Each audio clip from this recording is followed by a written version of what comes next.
TV serial की दुनिया से एगो बड़ा खबर सामने आवताटे। बिग बॉस 16 का कंटेस्टेंट रहली फेमस एक्ट्रेस टीना दत्ता हम रहे ना रहे हम सीरियल में नजर आवत रही है, लेकिन ये भी खबर आवता कि सीरियल जल्दी बंद होखे वाला बा।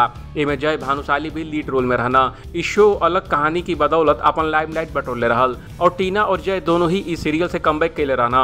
हम रहे ना रहे हम सीरियल अप्रैल में लॉन्च भइल रहे और हाल ही में 100 एपिसोड पूरे कैले रहल। सीरियल में करणबीर बोहरा और अनीता हसनंदानी का भी एंट्री भइल रहा। फिर एक टाइमिंग में बदलाव कल गई और फाइनली अभी बंद होके जाता। शो का एगो करीबी सूत्र ई टाइम्स के बताओ ना कि फैसला अचानक लियल गई है, लेकिन ये शो हमेशा लिमिटेड सीरीज के रूप में रहल। शो का आखिरी तारीख का घोषणा नहीं भइल, लेकिन ये शो जल्द ही खत्म भइले का आशंका बाटे।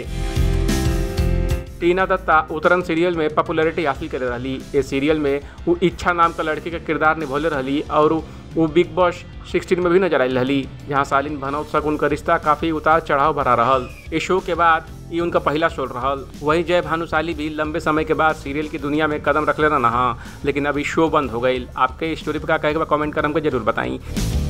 बाकी अपडेट के लिए देखते नहीं ABB भोजपुरिया।